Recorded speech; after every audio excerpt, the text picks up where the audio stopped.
We all used markers and pencils as kids. So then, as adults, when you feel the need to do something creative, alcohol markers and colored pencils, they seem like an easy way to get back into art. I can do this because I've done it before. And it works for a while.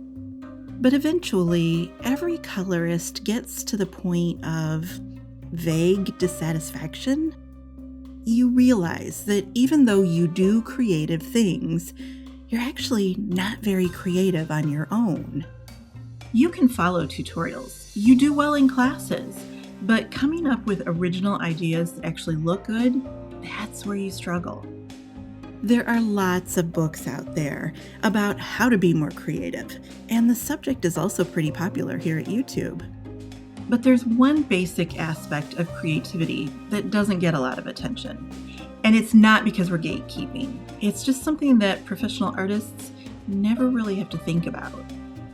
Today, let's talk about the essential starting point for creativity that nobody ever thinks about.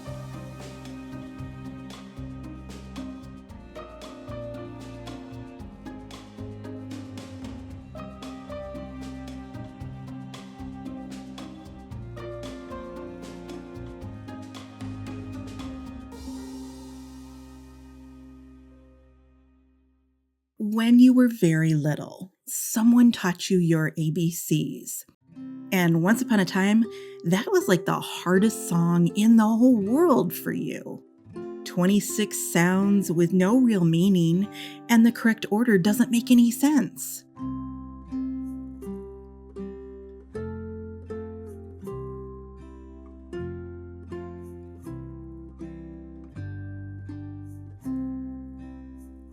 And yet the whole time in this video, you've been reading lines from The Raven, and you never once thought about your ABCs.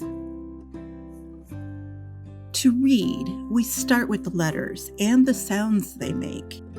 And for a while, we spend a lot of time sounding the words out one by one. Raven, raven, raven. Now, years later, you don't even think about reading anymore. You read things all day without mentally coaching yourself. Oh, here's a word. We should read it now.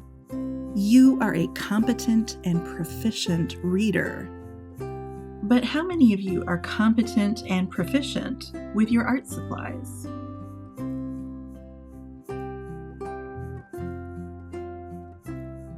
As I color this raven, I'm not thinking about staying inside the lines.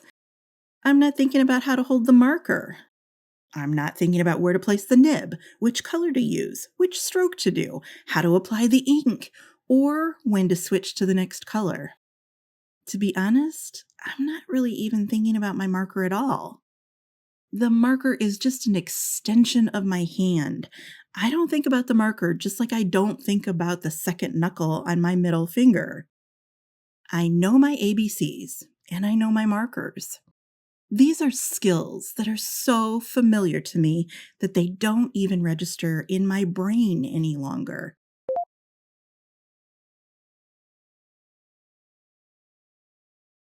Now think about it for a second. What do you think about when you color?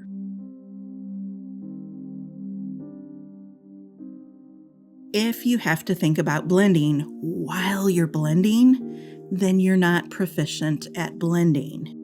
You're still in the phase where you're running through your ABCs or sounding out the words. Creativity, originality, and artistic style are really, really hard. Actually, they're probably almost impossible when you're still working on the basics. You're not ready to write Gothic poetry yet, and that's okay. The beginner phase is so important. Don't try to rush through it. Learn everything you can in preparation for the rest of your life when you can spend all of your time being creative. But right now, while you're still learning the basics and the intermediate stuff, and you're still becoming proficient, the reason why creativity feels so hard and elusive right now, it's because your brain is focused 100% on process. Blending, shading, color usage, and form sculpting. Until these skills become automatic reflexes, we simply don't have the mental bandwidth to think about anything else.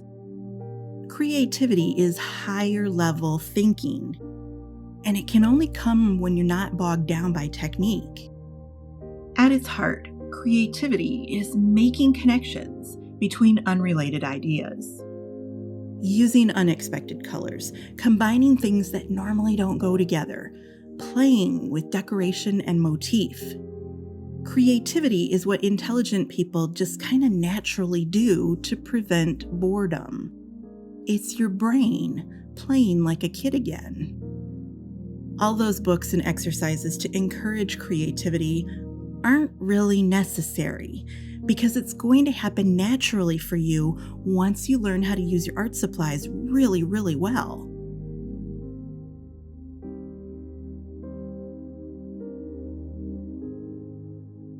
And I hate to say it, but the internet doesn't help. You've been given a warped way of learning. You come to YouTube to watch a video about basic blending, but then the algorithm tells you to watch a professional fast forward through a commissioned piece. Next, it serves you intermediate shading with a color you don't even own. And after that, you're watching someone sketch a realistic face. Hop, hop, hop, hop, hop, in no particular order. So you've literally got no idea what you should be learning or when you'll be ready to learn it.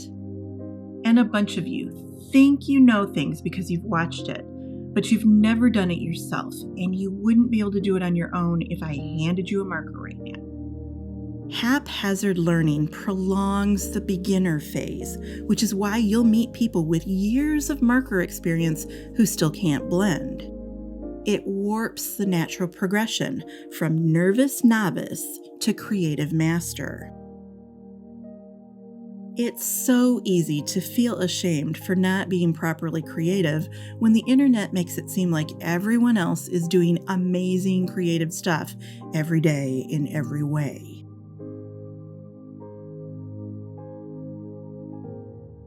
Creativity happens naturally when you don't have to think about the markers or the pencils in your hand.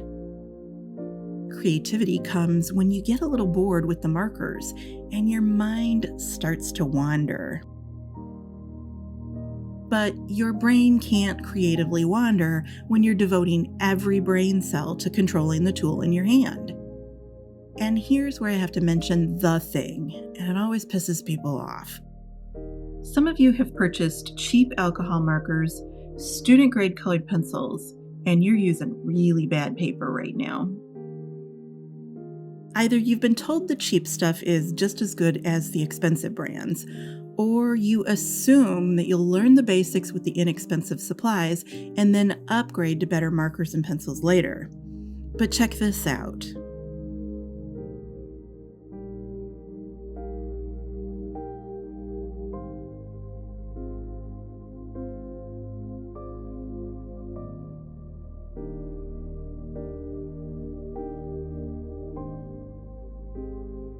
Can you imagine learning how to read this way, with unreliable and ever-changing text? It's cruel. Cheap markers are cheap because they're made with irregular or staining inks which don't blend well.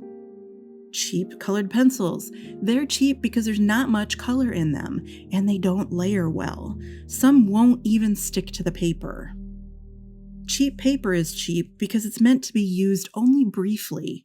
Marker pads are cheap because they're disposable. Bad products make it hard to learn good technique.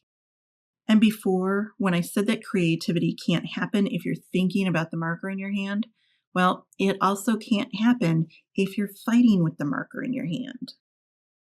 You kneecap yourself when you waste time struggling to blend an unblendable product. It extends your beginner phase, and it postpones the time when your brain can shift from the fundamentals to creativity. Look, you're here, investing your time to learn more about marker and colored pencil art. And even if you don't have a lot of art supplies, you're investing money to grow your collection. I know you haven't come this far just to be mediocre. You can be creative. You will be creative. It just can't happen until you move past the learning phase. If you're still learning right now, that's great. Learn all you can. And if you think you should be in the creative zone right now, but you're not, well, then now's the time to think about what you think about as you color. That's the thing that's standing between you and the creative life.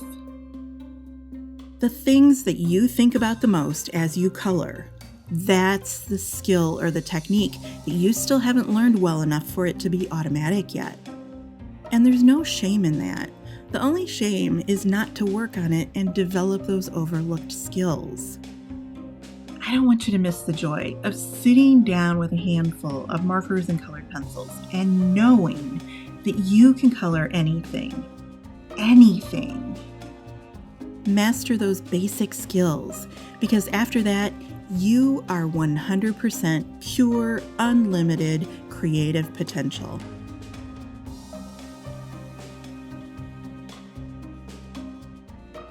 And hey, if you're wondering what all the fuss is about staining markers and how they can frustrate you when you least expect it, check out my video here.